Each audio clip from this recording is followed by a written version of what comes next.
কলকাতা ও হাওড়া আজ শুধু পশ্চিমবঙ্গের নয়, পুরো পূর্ব ভারতের শিল্প মানচিত্রে একটা নতুন অধ্যায় লিখতে চলেছে। আর এই নতুন অধ্যায়ের কেন্দ্রবিন্দুতে রয়েছে বিশ্বের অন্যতম বৃহৎ সমবায় দুধ ব্র্যান্ড আমুল। হাওড়ার সাকরাইল ফুড পার্কে তৈরি হতে চলেছে এমন এক বিশাল দই এবং দুগ্ধজাত পণ্যের কারখানা, যা শুধু পশ্চিমবঙ্গ নয়, পুরো দেশের জন্য একটা গেম চেঞ্জার হতে পারে। এই প্রকল্পকে অনেকেই বলছেন মোদী সরকারের গ্যারান্টির বাস্তব রূপ, যেখানে শিল্প, কর্মসংস্থান এবং গ্রামীণ অর্থনীতি একসঙ্গে নতুন গতি পেতে চলেছে। এই কারখানা শুধুমাত্র একটা উৎপাদন কেন্দ্র নয়, এটা হতে চলেছে বিশ্বের সবথেকে বড় দই উৎপাদন কেন্দ্র। প্রতিদিন এখানে তৈরি হবে প্রায় 10 লক্ষ কেজি দই, মিষ্টি দই, টক দই, লস্যি এবং বাটার মিল্ক। পাশাপাশি দিনে 15 লক্ষ লিটার দুধ প্রক্রিয়াকরণ করা হবে। এছাড়া এখানে তৈরি হবে আইসক্রিম, পনির, ঘি, ফ্লেভার্ড মিল্ক এবং ইউএইচটি মিল্কের মতো পণ্য। অর্থাৎ এক কথায় এটা হবে একটা সম্পূর্ণ ইন্টিগ্রেটেড ডেয়ারি কমপ্লেক্স। এই বিশাল প্রকল্পে বিনিয়োগ করা হচ্ছে প্রায় 600 কোটি টাকা। ঘোষণা করা হয়েছে কলকাতায় অনুষ্ঠিত বেঙ্গল গ্লোবাল বিজনেস সামিট 2025-এ। সেখানে জয়ন্ত মেহতা, যিনি আমুলের ম্যানেজিং ডিরেক্টর, স্পষ্টভাবে জানান যে এটা শুধুমাত্র ব্যবসার সম্প্রসারণ নয়, বরং পূর্ব ভারতের দুধ অর্থনীতিকে নতুন উচ্চতায় নিয়ে যাবার পরিকল্পনা।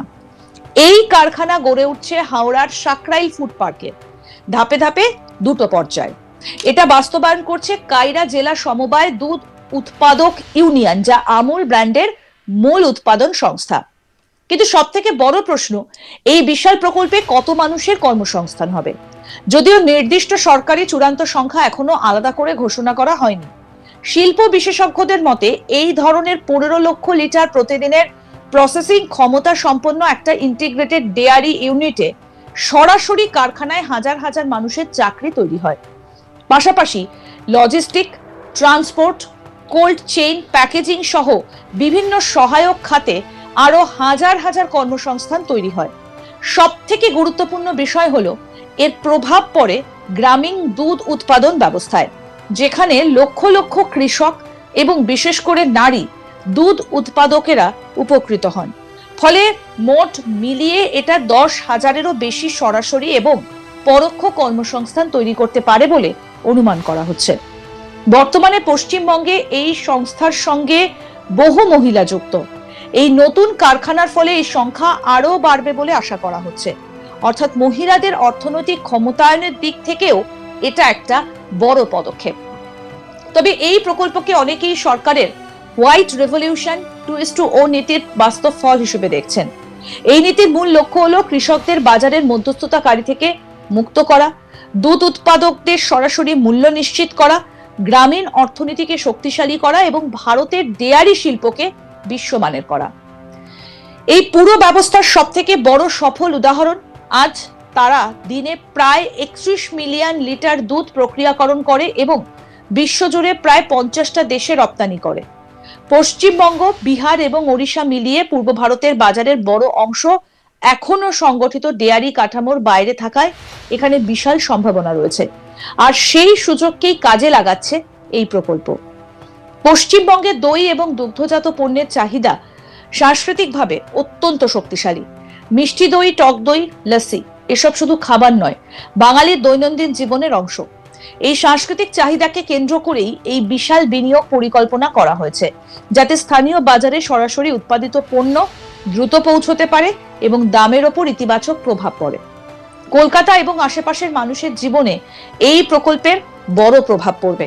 স্থানীয় বাজারে আরো তাজা দুধজাত পণ্য পাওয়া যাবে, পরিবহন খরচ কমবে এবং কৃষকদের কাছ থেকে সরাসরি দুধ সংগ্রহের ফলে মধ্যস্বত্বভোগীদের ভূমিকাও কমে যাবে।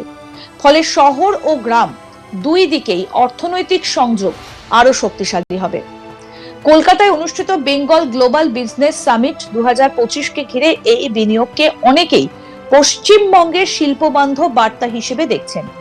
একই সঙ্গে রাজনৈতিকভাবে এটা গুরুত্বপূর্ণ, কারণ রাজ্য দীর্ঘদিন ধরে অ্যান্টি ইন্ডাস্ট্রি ইমেজ থেকে বেরিয়ে আসার চেষ্টা করছে। শুভেন্দু সরকারের এই উদ্যোগের মাধ্যমে রাজ্যে নতুন বিনিয়োগ টানার চেষ্টা দেখা যাচ্ছে। অন্যদিকে কেন্দ্র ও বিজেপি নেতৃত্ব এই প্রকল্পকে মোদী সরকারের শিল্পনীতির সাফল্য হিসেবে তুলে ধরছে, যেখানে দ্রুত বাস্তবায়ন এবং বিনিয়োগ আনার ক্ষমতা দেখানো হচ্ছে। এই প্রকল্পের সবথেকে বড় পরিবর্তন আসবে গ্রামীণ অর্থনীতিতে। দুধ উৎপাদক কৃষকরা সরাসরি ন্যায্য মূল্য পাবেন, নিয়মিত আয়ের সুযোগ বাড়বে এবং সমবায় ব্যবস্থার মাধ্যমে তারা একটা বৃহৎ অর্থনৈতিক নেটওয়ার্কের অংশ হয়ে উঠবেন। এর ফলে গ্রামের অর্থনৈতিক প্রবাহ বৃদ্ধি পাবে, যা শিক্ষা, স্বাস্থ্য এবং জীবনযাত্রার মানের উন্নত হবে। আমুল আজ শুধু ভারতের নয়, বিশ্বের অন্যতম শক্তিশালী ডেয়ারি ব্র্যান্ড। তাদের ব্র্যান্ড ভ্যালু প্রায় $4.1 বিলিয়ন এবং তারা মধ্যপ্রাচ্য সংকটের সময় রপ্তানি বাড়িয়ে আন্তর্জাতিক বাজারে নিজেদের অবস্থান আরো শক্ত করেছে। তারা এখন প্রায় 50টা দেশে রপ্তানি করে এবং আমেরিকা সহ বিভিন্ন বাজারে প্রবেশ করেছে। এই প্রকল্প সম্পূর্ণ হলে পূর্ব ভারত একটা নতুন ডেয়ারি হাবে পরিণত হতে পারে। কৃষক থেকে শুরু করে শহরের ভোক্তা পর্যন্ত পুরো চেন আরো শক্তিশালী হবে। গ্রামীণ উৎপাদন, শিল্প প্রক্রিয়াকরণ এবং শহুরে ভোগ, এই তিনটে স্তর একসঙ্গে যুক্ত হয়ে একটা শক্তিশালী অর্থনৈতিক মডেল তৈরি করবে। সবশেষে বলা যায়, হাওড়ায় তৈরি হতে চলা এই বিশ্বের বৃহত্তম দই কারখানা শুধু একটা শিল্প প্রকল্প নয়, এটা পশ্চিমবঙ্গের নতুন সম্ভাবনার প্রতীক। কর্মসংস্থান, কৃষকের আয় বৃদ্ধি এবং শহরের ভোক্তাদের জন্য উন্নত পণ্য, সব মিলিয়ে এটা একটা সমন্বিত উন্নয়নের চিত্র তৈরি করছে। আমুলের এই পদক্ষেপ দেখিয়ে দিচ্ছে যে সঠিক নীতি, সমবায় মডেল এবং কেন্দ্রের শিল্পবান্ধব দৃষ্টিভঙ্গি একসঙ্গে থাকলে পূর্ব ভারতও ভারতের উন্নয়নের ইঞ্জিন হয়ে উঠতে পারে। আর এই পুরো যাত্রায় নরেন্দ্র মোদী সরকারের বিকশিত ভারতের স্বপ্ন যেন বাস্তবের মাটিতে ধীরে ধীরে দৃশ্যমান হয়ে উঠছে।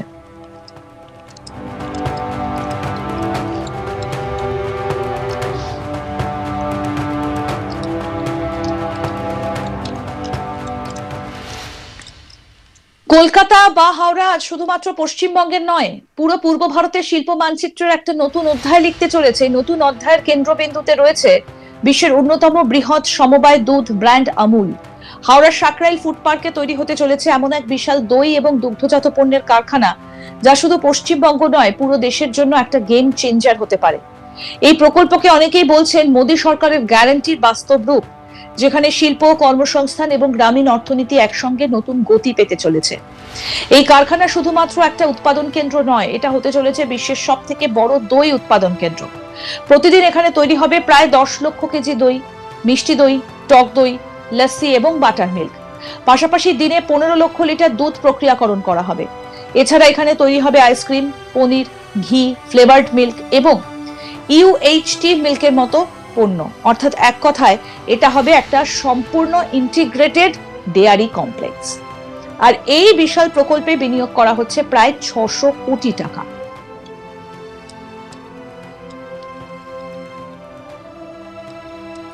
আরো আপডেট পেতে দেখতে থাকুন আজ তাক বাংলা, সাবস্ক্রাইব করুন।